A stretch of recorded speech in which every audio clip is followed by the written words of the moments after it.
ව්‍යවසායකයෙක් කියලා කියන්නේ මූලික වශයෙන් කවුරු හරි අවදානමක් ගන්න කෙනෙක්. ව්‍යවසායකයෝයි ඩේලි සර්වයිවර්ස්ලා කියන කට්ටිය අපි පටලවාගෙන ඉන්නේ. උදාහරණයක් විදිහට වඩේ කඩයක් දාගෙන ඉන්න කෙනෙක්, පාරේ බත් පැකට් විකුණන කෙනෙක් මේගොල්ලොත් ඇවිල්ලා ව්‍යවසායකයෝ කියලා. මේක කනගාටුමදායක තත්ත්වය තමයි සමහර ව්‍යවසායකයෝ ඩේලි සර්වයිවර්ස්ලා බවට පත් වෙනවා. මං හිතන්නේ ඔව් අනිත් පැත්තට එනවා. ව්‍යවසායකයෝගේ ආදායමේ ප්‍රශ්නයක් නෙවෙයි. ඒ කියන්නේ මේ බත් විකුණන පැකට් කට්ටිය ඩේලි සර්වයිවර්ස්ලා මිලියන 50 60 100 බිලියනය හොයන කට්ටිය ව්‍යවසායකයෝ කියන එක නෙවෙයි. ඒක ලැබෙන මුදලින් තීරණය කරන්න බෑ. වැදගත් දේ තමයි ඕන ව්‍යවසායකයෙක්ට ඉස්සරහට එන්න පුළුවන් වෙන්න අපි කියන්නේ මේ ස්ටාර්ටින් ලයින් එක. මේක රේස් එකක් වගේ දෙයක් නේ. ඒකට හැමෝටම තියෙන්න ඕන සමබර තත්ත්වයක්. ඒ කියන්නේ රේස් එකක අපි දන්නවනේ කාටවත් අර වෙඩිල්ල තියන්න කලින් ඉස්සරහට පයින්න බෑ. හැමෝටම දුවන්න තියෙන දුර සමානයි. අපි කියන්නේ ලෙවල් ප්ලේයින් ෆීල්ඩ් එකක් හදන එක තමයි කරන්න ඕනේ. ඉතින් ලංකාවේ එහෙම ලෙවල් ප්ලේයින් ෆීල්ඩ් හරිම අඩුයි.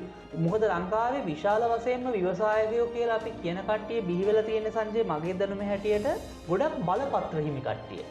ඔයාලට පුළුවන් ද ප්‍රයිවට් බස් එකක් අද ගිහලා දාන්න?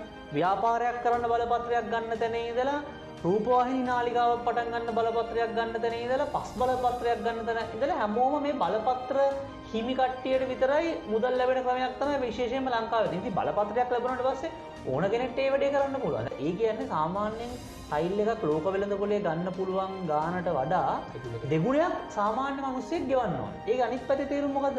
ලංකාවේ හදන ටයිල් එකට තරඟ කරන්න බෑ ලෝක වෙළඳ පොලත් එක්ක. අපිට ඉන්දියාවත් එක්ක මැච් එකක් දිනන්න නැතුව වර්ල්ඩ් කප් එකක් දිනන්න බෑ. අපි ඉන්දියාව ඔයගොල්ලෝ මේ වර්ල්ඩ් කප් එකට එන්න එපා කියලා ලංකාවේ කට්ටිය සෙට් වෙලා ක්‍රිකට් ගහලා මැච් එක දින්න කියලා අපිට වර්ල්ඩ් කප් එක දෙන්නේ නැහැ. ඉන්දනේ නැවත ප්‍රතිනිර්මාණය වීම ගැන ඔවුන්ට තියෙන අවබෝධය ඉතාම අඩුයි. ඒ කියන්නේ ගොඩක් වෙලාවට වෙන්නේ අපි සල්ලි දාලා බිස්නස් එකක් පටන් ගත්තට පස්සේ අපේ ආදායමයි ලාභයයි පටලවාගෙන අපි ඒ ඔක්කොම සල්ලි ටික වියදම් කරනවා. එකක් ගන්න එක ලෝන් එකක් ගන්න හරිම අමාරුයි. ඉතින් ඒකට කොලැටරල් ගොඩක් ඉල්ලනවා. ඉඩමක් තියෙනවනේ එක්ක ෆික්ස් ඩිපොසිට් එකක් තියෙන්න ඕනේ. ඒ වගේ ප්‍රශ්න ගොඩක් ඉල්ලනවා. ඉතින් ඒ කියන්නේ මේ කවුරුත් ඇවිල්ලා මේ ෂේප් එකේ පාරයින් ඉඳලා තට්ටු කරලා සල්ලි තියනවාද මේ චෙක් එකක් තියෙනවා. එහෙම නෙමෙයි. කවුන්ටර් එකක් ගහලා බොහොම ක්‍රමවත් මේක වෙන දෙයක්. හැමෝම දන්නවා චෙක් එක දෙනවා සල්ලි දෙනවා. එතන වැදගත් වෙන්නේ මේ කුඩා ව්‍යාපාරිකයෝ අපි කියන්නේ මේ ඩේලි සර්වයිවර්ස්ලා ඇත්තටම ඉන්නවා ලෝන් වලින් දුවන.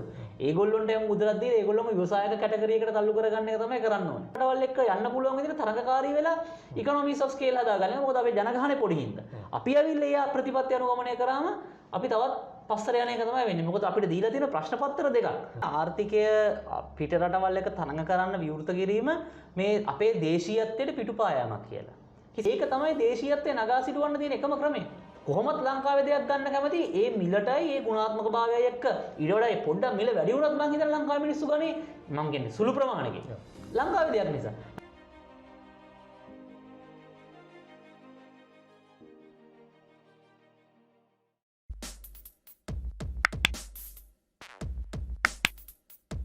අයිබෝවන්. අද ඊලනින්.lk සාකච්ඡා මාලාවෙන් අද ඔයගලන්ට මුණ ගැස්වන්න යන්නේ ලංකාවේ ප්‍රසිද්ධ සහ තරුණ ආර්ථික විශේෂඥයෙක්. ඉතින් අපි ආර්ථික විශේෂඥයෙකු මේ මැදිරියට ගෙන්නන්න ප්‍රධාන හේතු කීපයක් තියෙනවා. පළවෙනි එක ලංකාවේ ලොකු ආර්ථික අර්බුදයක. ඒ වගේම ලංකාවේ ජනතාව සමහර දේවල් දිහා බලන විදිහ ගැන ඊලනින්.lk අපිට තියෙනවා පොඩි කනගාටුවක්. එහෙම කියන්න පුළුවන්. මොකද අපිට පුළුවන් වෙන්න ඕනේ යමක් දිහා විචක්ෂණශීලීව බලලා ඒකේ හැම පැත්තක්ම අවබෝධ කරගෙන තීරණයක් ගන්නකොට ඒ තීරණය වඩා ඵලදායී වෙන විදිහට ගන්න දැනගන්න. ඉතින් ඒකට මේ අර්ථ ශාස්ත්‍රය එහෙම නැත්නම් ආර්ථික විද්‍යාව කියන එක සෑහෙන ඉවහල් වෙනවා. ඉතින් එතුමාගේ නම ධනනාත් ෆර්නෑන්ඩෝ. ධනනාත් ෆර්නෑන්ඩෝ මහත්මයා ඇඩ්වොකාටා ආයතනයේ ප්‍රධාන මෙහෙයුම් නිලධාරීතුමා වශයෙන් කටයුතු කරනවා. ඉතින් අපි එතුමාගෙන් අහමු ලංකාවේ මේ දවස්වල කතාබහ වෙන මේ ආර්ථික විද්‍යාව සම්බන්ධ වූ පැතිකඩ කීපයක් ගැන. ඉතින් පළවෙනියටම මම අහන්නම් මේ දවස්වල යනවා මේ ඔන්ටර්ප්‍රනර්ෂිප්. නැත්නම් ව්‍යවසායකත්වය ගැන ලොකු කතාබහ. ඇයි ලංකාවේ ව්‍යවසායකයන්ගේ බිහිවීමේ අඩුවක් තියෙනවද? එහෙම නැත්නම් ලෝක මට්ටමේ ව්‍යවසායකයෝ ලංකාවෙන් බිහි වෙන්නේ ඉතාම අල්ප ප්‍රමාණයක්. සමහරට නැති තරම්. ඇයි? ඔව් සංජය ව්‍යවසායකයෙක් කියලා කියන්නේ මූලික වශයෙන් කවුරු හරි අවදානමක් ගන්න කෙනෙක්. ඒ අවදානම සමහර වෙලාවට කාලයෙන් වෙන්න පුළුවන්, මුදලින් වෙන්න පුළුවන්, තමන්ගේ රෙපියුටේෂන් එකෙන් වෙන්න පුළුවන් මොන හරි අවදානමක් ගන්න කෙනෙක්. ඉතින් මම දකින විදිහට ලංකාවේ ව්‍යවසායකයෝ බිහි වෙනවා. නමුත් ඒකේ යම්කිසි අඩුවක් තියෙනවා. මොකද මේ බොහෝ වෙලාවට අවදානම ගන්න කැමති කට්ටිය බොහෝ වෙලාවට අඩුයි. ඒකේ ඊටත් වඩාම කනගාටුමතායික තත්ත්වය තමයි මේ ව්‍යවසායකයෝයි ඩේලි සර්වයිවර්ස්ලා කියන කට්ටිය අපි පටලවාගෙන ඉන්නේ. කියන්නේ ගොඩක් කට්ටිය හිතන සමහරලාට අපි හිතමු උදාහරණයක් විදිහට වඩේ කඩයක් දාගෙන ඉන්න කෙනෙක්, පාරේ බත් පැකට් විකුණන කෙනෙක් මේගොල්ලොත් ඇවිල්ලා ව්‍යවසායකයෝ කියලා. ඒගොල්ලොන්ගේ ව්‍යවසායක ගතිගුණ තියෙනවා. සහ ඒගොල්ලොන්ට ව්‍යවසායක මාර්ගයට එන්න පුළුවන්. නමුත් ඒගොල්ලෝ ඇවිල්ලා බොහෝ වෙලාවට විවසායකයෝ විදිහට දකින්නේ නැහැ. ඒගොල්ලෝ ඇවිල්ලා මේ අපි කියන එදිනෙදා ජීවිතේ ගත කරගන්න පොඩි මේ මොනවා හරි මුදලක් හොයා ගන්න තමයි කරන්නේ. ඒගොල්ලෝ අවදානමක් විදිහට ගන්න ප්‍රමාණය අඩුයි. නමුත් කවුරු හරි අපි හිතන්න රොකට් එකක් යවන්න විශාල ආයෝජනයක් කරනවා පොළවේ ඉඳන් ලංකාවේ ඉන්න මිනිස්සුන්ව හරි ලෝකේ ඉන්න මිනිස්සුන්ව හරි සඳ මත පාතවල වෙනම සංචාරක අත්දැකීමක් දෙන්න විශාල මුදලක් ආයෝජනය කරනවා කියලා. අන්න ඕන් නිවසාගේ. මොකද ඕන් එකට විශාල මුදලක් කාලයක් තාක්ෂණයක් කැප කරනවා. මේකේ තියෙන කනගාටුම දායක තත්ත්වය තමයි මම අර කිව්වා වගේ සමහර කට්ටිය සමහර ඩේලි සර්වයිවර්ස්ලා ව්‍යවසායකයෝ බවට කාලයක් යද්දිපත් වෙනවා. ඕන් මේකෙන් ධෛර්යයෙන් පටන් අරගෙන යම්කිසි මුදලක් දාලා අන්න ඒක කොහෙන්ද ආයෝජනය කරලා ඒක අවදානමක් අරගෙන ඉස්සරහට යනවා. මේකේ කනගාටුම දායක තත්ත්වය තමයි සමහර ව්‍යවසායකයෝ ඩේලි සර්වයිවර්ස්ලා බවට පත් වෙනවා. මං හිතන්නේ ඔව් අනිත් පැත්තට එනවා. ඒක ඇවිල්ලා මේ ව්‍යවසායකයෝගේ ආදායමේ ප්‍රශ්නයක් නෙමෙයි. ඒ කියන්නේ මේ බත් විකුණන පැකට් කට්ටිය ඩේලි සර්වයිවර්ස්ලා මිලියන 50 60 100 බිලියනය හොයන කට්ටිය ව්‍යවසායකයෝ කියන එක නෙවෙයි. ඒක ලැබෙන මුදලින් තීරණය කරන්න බෑ. ඒක කොච්චර අවදානමක් අරගෙන තරඟකාරී විදියට වෙළඳපොලේ යනවද කියන එක මත විතරයි තමයි ව්‍යවසායකයෙක්ද නැද්ද කියලා තීරණය කරන්න පුළුවන්. මං ඉස්සරහට ඒක තවත් පැහැදිලි කරන්න. කොහොමද ව්‍යවසායකයන්ට ලංකාවේ තියෙන පරිසරය? ඒ කියන්නේ ඒක සුබදායී පරිසරයක්ද නැත්නම් ඒක කටුක මේ දුක් ගැහැට සහිත පරිසරයක්ද? ඕනම ව්‍යවසායකට සංජය බොහොම කටුක පරිසරයක් තමයි තියෙන්නේ. නමුත් ලංකාවේ වැදගත් දේ තමයි ඕන ව්‍යවසායකයෙක්ට ඉස්සරහට එන්න පුළුවන් වෙන්න අපි කියන්නේ මේ ස්ටාර්ටින් ලයින් එක. මේක රේස් එකක් වගේ දෙයක් නේ. ඒකට හැමෝටම තියෙන්න ඕන සමබර තත්ත්වයක්. ඒ කියන්නේ රේස් එකක අපි දන්නවනේ කාටවත් අර වෙඩිල්ල තියන්න කලින් ඉස්සරහට පයින්න බෑ. හැමෝටම දුවන්න තියෙන දුර සමානයි. අර රවුම් වෙන ට්‍රැක් එකක් තියෙනවා නම් ඒ දුර ගැලපෙන්න කෙලවරේම ට්‍රැක් එකක් එක්කනවා ඉස්සරහට තියලා තියෙන මේ ඇවිල්ලා ඒ කියන්නේ අපි කියන්නේ මේ අපි කියන්නේ ලෙවල් ප්ලේයින් ෆීල්ඩ් එකක් හදන එක තමයි කරන්න ඕනේ. ඉතින් ලංකාවේ එහෙම ලෙවල් ප්ලේයින් ෆීල්ඩ් හරිම අඩුයි. මොකද ලංකාවේ විශාල වශයෙන්ම ව්‍යවසායකයෝ කියලා අපි කියන කට්ටිය බිහි වෙලා තියෙන සංජය මගේ දැනුමේ හැටියට ගොඩක් බලපත්‍ර හිමි කට්ටිය. උදාහරණයක් විදිහට ප්‍රයිවට් බස් මේ කතා කරන්නේ මහා පරිමාණ ව්‍යවසාය. නෑ කුඩා පරිමාණය ඉඳලා. ඔයා හිතන්නකෝ ප්‍රයිවට් බස් එකක් දාන්න ඕන කියලා පාරට. ඔයාලට පුළුවන්ද ප්‍රයිවට් බස් එකක් අද ගිහලා දාන්න? බෑ. ඇයි? ඔයාලට රූට් පර්මිට් එකක් ගන්න. ඔයාලට පුළුවන්ද කියලා රූට් පර්මිට් එකක් ගන්න? බෑ. ඒව ගන්න බෑ. එතකොට ලෙවල් ප්ලේයින් ෆීල්ඩ් එකක් නෑ. දැන් ඔයා අලුත් ක්‍රමයකට බස් ඇප් එකක් through හරි මොනවා හරි ක්‍රමයකට ඔයාගේ තියෙන දැනුමත් එක්ක ඔයා බස් ක්‍රමයක් අලුතෙන් දාන්න හැදුවට ඔයාට ඒක කරන්න බෑ. එතකොට ලෙවල් ප්ලේයින් ෆීල්ඩ් එකක් නෑ. තව ගොඩක් කට්ටිය ඇත්තටම ඒක ඇවිල්ලා මේ බස් බලපත්‍රයේ ඉඳලා විතරක් නෙමෙයි.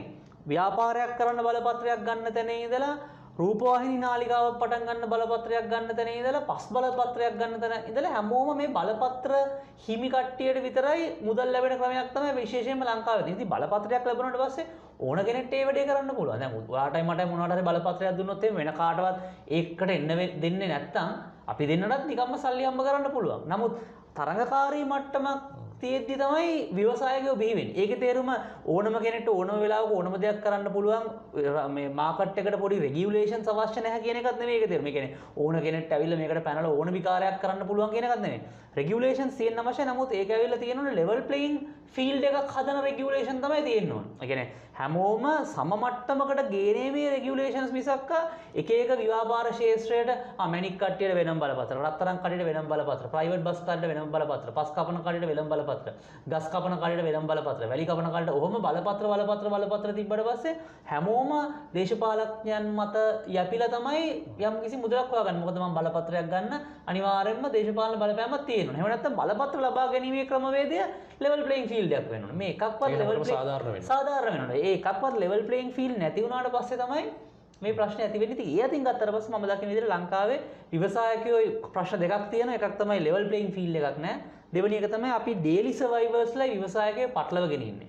ඒකේ කනගාටුම දායක තත්ත්වය තමයි සමහර ව්‍යවසායකයෝ සමහර ඩේලි සර්වයිවර්ස්ලා ව්‍යවසායකයෝ බවට ක්‍රමයෙන්පත් වෙනවා. ඒ වගේම සමහර ව්‍යවසායකයෝ ක්‍රමක්‍රමයෙන් ඩේලි සර්වයිවර්ස්ලා බවට පත් වෙනවා. ව්‍යවසායකයෝ ඩේලි සර්වයිවර්ස්ලා බවට පත්වීම. ඔව්. ඒක ඒගොල්ලන්ගේ දක්ෂතාවය අදක්ෂතාවය මත රඳා පවතින දෙයක්ද නැත්නම් ලංකාව කියන කොටස ගත්තොත් අපි ලෝකෙ අමතක කරමු ලංකාව ගත්තොත් මෙහි තියෙන රාජ්‍ය ක්‍රමවේදය නැත්නම් මේ සිස්ටම් එකේ අවුලක් නිසා එහෙම වෙන දෙයක්. මට හිතෙන්නේ ලංකාවේ ගොඩක් සිස්ටම් එකේ තියෙන අවුලක් නිසා වෙන දෙයක්. ඒ වගේම ගොඩක් කට්ටිය මේ තරඟකාරී භාවයෙන් මිදෙන එක ඇත්තටම ලාභයි. ඒක නිසා තමයි මම කිව්වේ මේ හොඳ ව්‍යවසායකයෝ වෙලා පස්සේ ඩේලි සර්වයිවර්ස්ලා වෙනවා කියලා. මම උදාහරණ කිහිපයක් කියන්නම්.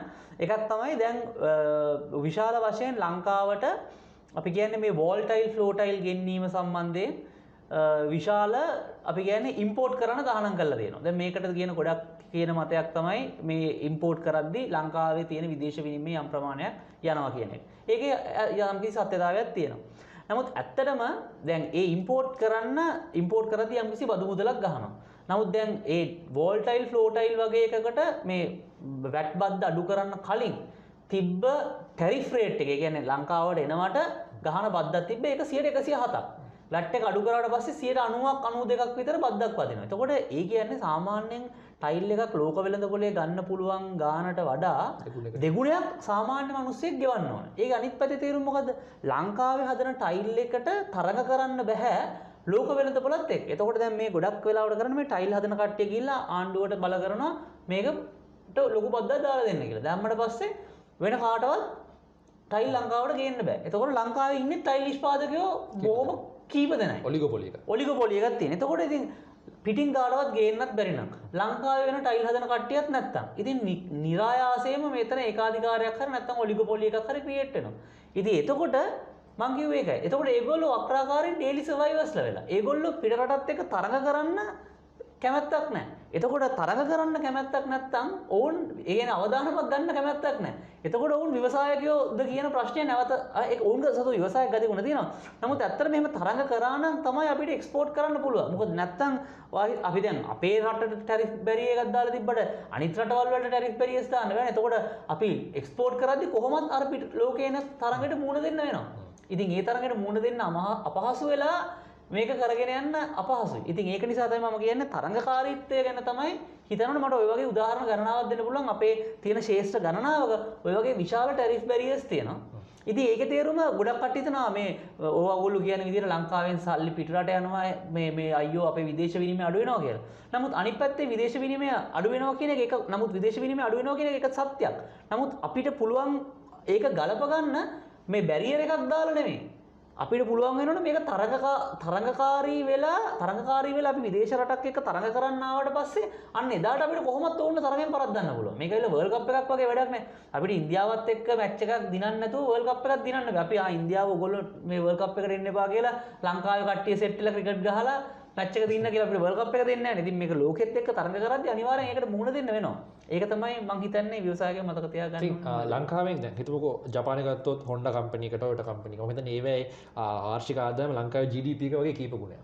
ඉතින් ඒවා ලෝක මට්ටමත් එක්ක තරඟ කරපු නිසා තමයි අද රටවල ඒ දියුණුව පත් වෙලා තියෙන්නේ. නමුත් අපේ රටේ ඔබ කියන විදිහට මේ ගැටලුව තියෙනවා. අපේ රටේ කට්ටිය අපේ රටේ ඇතුලේ තමයි මේක හිතන්නේ ලෝක මට්ටමට යද්දී ඒ තරඟකාරීත්වය කරගන්න බැරි ප්‍රශ්නයක් නේ. ඉතින් ඒ වගේම තව ප්‍රශ්නයක් තියෙනවා මේ ප්‍රාග්ධනය සපයා ගැනීම ව්‍යවසායකින්ට. ලංකාවේ ඒක සත්‍ය කොහොමද ඔබ අදහස විදිහට? ඔව් ප්‍රාග්ධනය සපයා ගැනීම ගැන පැති දෙකක් තියෙනවා. එකක් තමයි ප්‍රාග්ධනය සපයා ගන්න අමාරු එකක්. දෙවෙනි එක මේ මූල්‍ය සාක්ෂරතාවය ගැන දැනුම ඉතාම අඩු නිසා ප්‍රාග්ධනය නැවත නිර්මාණය කර ගැනීම අපහසුයි.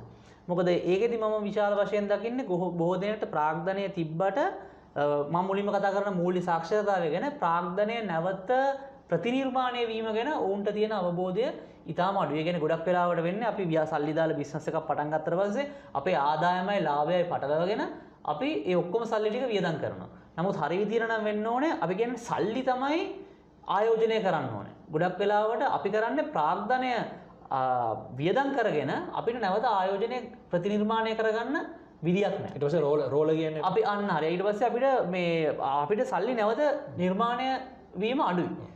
ඉතින් ඕක මං හිතන්නේ බෞද්ධ කතාවලත් ඔය සම්බන්ධ සිද්ධි ගණනාවක් තියෙනවා. අර චුල්ල සෙට්ටි සිටානෝගේ කතාව. ඒ කියන්නේ යම්කිසි මුදලක් අපි අතර ලැබුණාට පස්සේ අපිට ඊට වඩා ආදායමක් ලැබෙන එක තමයි ආයෝජනය කරන්නේ. ඊට පස්සේ ඒ ලැබෙන මුදලත් ඒ ලැබෙන ලාභේනොත් කොටසක් අපි නැවත ආයෝජනය කරනවා. එතකොට ඒ ආයෝජනය වැඩි වෙන සැරේට අපිට නැවත ප්‍රාග්ධනය නිර්මාණය වෙනවා. ඒක ඇවිල්ලා මූල්‍ය සාක්ෂරතාවයේ ලොකු අඩුවක් තියෙනවා. ඒ නිසා එක පැත්තකින් ප්‍රාග්ධනය නිර්මාණය කරගන්න අමාරුයි. දෙවෙනි පැත්ත තමයි ප්‍රාග්ධනය නිර්මාණය කරගන්න අමාරු අපිට access of finance කියන එක ඉතාමත්ම අඩුයි. බැංකුවකට ලෝන් එකක් ගන්න ගියොත් ලෝන් එකක් ගන්න හරිම අමාරුයි. ඉතින් ඒකට collateral ගොඩක් ඉල්ලනවා.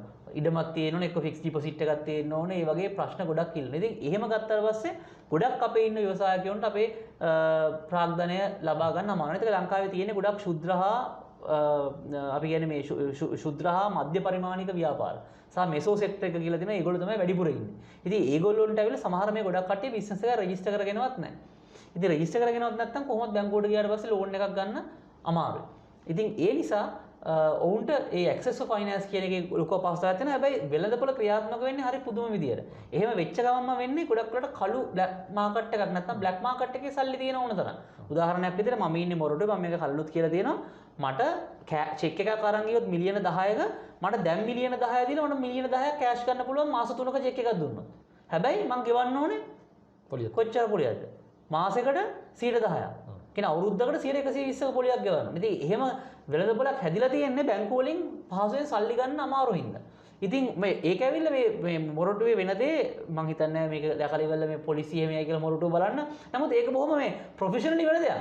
ඒ කියන්නේ මේ කවුරුත් ඇවිල්ලා මේ ෂේප් එකේ පාරයින් ඉඳලා තට්ටු කරලා සල්ලි තියනවාද මේ චෙක් එකක් තියෙනවා. එහෙම නෙමෙයි. කවුන්ටර් එකක් ගහලා බොහොම ක්‍රමවත් මේක වෙන දෙයක්. හැමෝම දන්නවා චෙක් එක දෙනවා සල්ලි දෙනවා.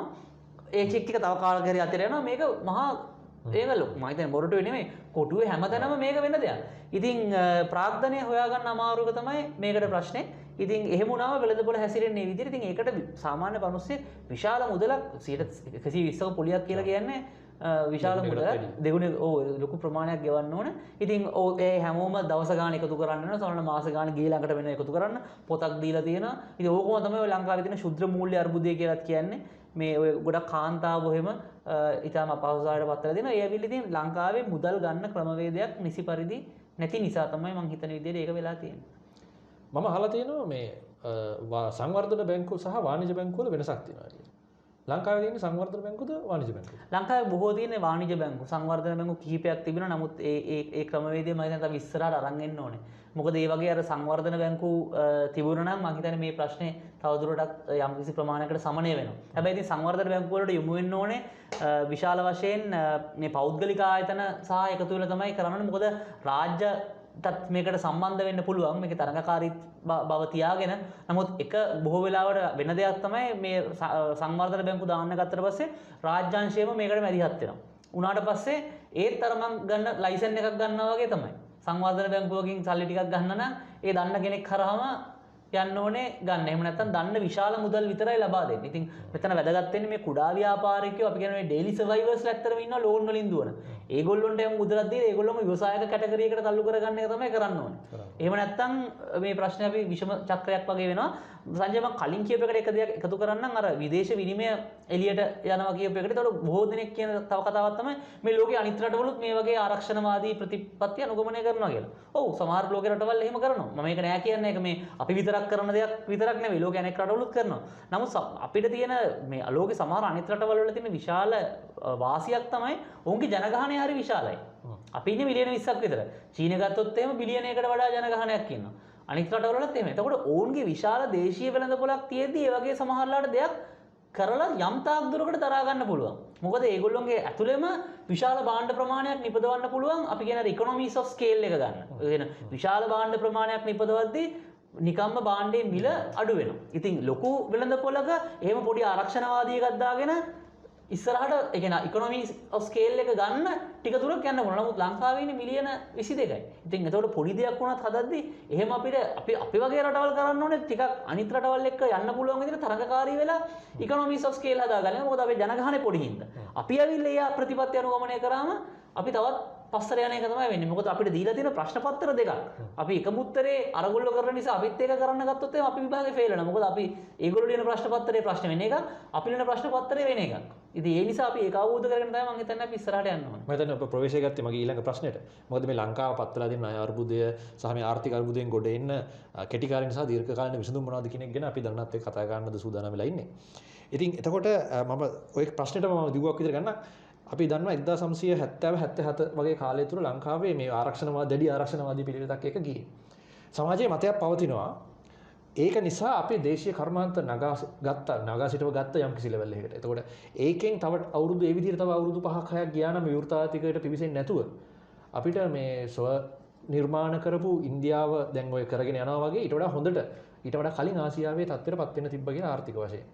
ඒක ගැන මොකද හිතන්නේ? ඔව් ඒක සංජය බලන්න ඕනේ පැති කිහිපයකින්. එකක් තමයි දැන් බොහෝ දෙනෙක් හිතනවා මේ ආර්ථිකය පිට රටවල් එක තරඟ කරන්න විවෘත කිරීම මේ අපේ දේශීයත්වයට පිටුපායාමක් කියලා. කිසිසේත්ම නැහැ. කිසිසේත්ම නැහැ. ඒ කියන්නේ දේශීයත්වය තරඟ කරොත් විතරමයි අපිට වෙන කට්ටියත් එක්ක දැන් අපි හැමෝම කියන්නේ එක්ස්පෝර්ට් කරන්න ඕන කියලා. කවුරුත් කියන්නේ නැහැ අපනයන හොඳ නැහැ කියලා. හැමෝම කියන්නේ අපි අපනයන කරන්න ඕන. ඉතින් අපනයන කරන්න මොකද්ද කරන්න ඕන? අපනයන කියන්නේ වෙන රටවල් අපේ ඒගොල්ලෝ බලන්නේ කාරණා කීප බලනවානේ. අපි හිතමු ඉන්දියාව අපි මොනාරි ගණෙද්දි බලනවා මිල බලනවා. ගුණාත්මක භාවය බලනවා. ඔය දෙක අනිවාර්යයෙන්ම බලනවා. ඊට පස්සේ තවත් කාරණා ගොඩක් බලනවා. මේ ඉක්මනට එන්න පුළුවන්ද? බඩු ටික ගෙන්න ගන්න පුළුවන්ද? ක්ලියරන්ස් ගන්න පුළුවන්ද? ඒ වගේ කාරණා ගොඩක් බලනවා. නමුත් මිලයි ගුණාත්මක භාවයයි සාමාන්‍යයෙන් බලනවා. ඉතින් අපිට වෙන ඉන්දියාව අපේ විතර නෙවෙයි බලන්නේ. පිලිපීනෙත් ඔය වගේම එනවා. ඒගොල්ලෝගේ මිලයි ගුණාත්මක භාවය ඉදිරිපත් කරනවා. තායිලන්තෙත් එනවා. වියට්නාමෙත් එනවා. ඉතින් ඒගොල්ලෝ ගත්තට පස්සේ අපේ මිලයි ගුණ අපේ මිල වැඩි වෙලා වුණොත් එහෙනම් මොකද වෙන්නේ? අනිවාර්යෙන් අපිට තරඟ කරගන්න බැරි වෙනවා. ඉතින් මේ තරඟ කිරීම කියන එක දේශීයත්වයට පිටුපෑමක් නෙවෙයි. ඒක තමයි දේශීයත්වය නගා සිටවන්න තියෙන එකම ක්‍රමය. තරඟ කරොත් විතරයි අපිට මේක දිනන්න පුළුවන්. ඉතින් දැන් සමහර වෙලාවට අර 70 70 වගේ කාලේට ආවට පස්සේ ගොඩක් අපි වහගත්තට පස්සේ හිතනවා මේ දේශීය කර්මාන්ත නැගිනවා කියලා. යම් තාක් දුරකට. නමුත් ඒක නැගිය යුත්තේ අනික් රටවල් සමග තරඟ කිරිය හැකි මට්ටමකට. එහෙම නැතුව වෙන කවුරුත් එන්නේ නැතුව අපි කියන්නේ අර පාළුගේ වළං බින්දිනවා වගේ වෙන කවුරුත් තරඟ කරන්නේත් නැත්තම් අපේ කට්ටියටම විකුණලා මේක වර්ධනය වෙනවා කියන එක තේරුමක් නැහැ. අපිට පිටරට මිලත් එක්ක සමාන කරන්න බැරි නම්. දැන් පිටරට මිලත් එක්කයි ගුණාත්මක භාවයයි එක්ක තරඟ කරන්න පුළුවන් නම් මේක ඇරියා කියලා ප්‍රශ්නයක් නැහැ. මොකද අපිට ඒගොල්ලෝ ආවත් තරඟ කරන්න පුළුවන්. අනිත් මම හිතන්නේ ලංකාවේ මිනිස්සු කොහොමත් ලංකාවේ දෙයක් ගන්න කැමති. ඒ මිලටයි ඒ ගුණාත්මක භාවයයි එක්ක ඊට වඩා පොඩ්ඩක් මිල වැඩි වුණත් මම හිතන්නේ ලංකාවේ මිනිස්සු ගන්නේ මම කියන්නේ සුළු ප්‍රමාණයකින්. ලංකාවේ දෙයක් නිසා. නමුත් ඒක දෙගුණයකින් තුන් ගුණයකින් වැඩි වෙද්දී ලංකාවේ මිනිස්සුන්ට දරා ගන්න බෑ. එතකොට වක්‍රාකාරයෙන් වෙන්නේ සංජය එහෙම වුණාට පස්සේ ලංකාවේ මිනිස්සු සාමාන්‍යයෙන් අඩුවට ගන්න පුළුවන් දෙයක් සඳහා ඒ වගේ දෙගුණයක් ගෙවනවා. මම ඔයාලට කියපු වෝල් ටයිල් උදාහරණය ගන්නකො. ඒතර අපි ටයිල් එකකට සාමාන්‍ය මිල වගේ දෙගුණයක් ගෙවන්න ඕන අපි ආරක්ෂණවාදී නිසා. ඒ කියන්නේ අපිට වෙන ගන්න බැරි නිසා. ඒකට වෙන්න ඕනේ අත්‍තරම ලංකාවේ ටයිල් කර්මාන්තය අරක තරඟකාරී මට්ටමට එන්න ඕනේ. එතකොට ප්‍රශ්නේ විසඳෙනවා. එහෙම වෙන්න බැරි නම් මොකද?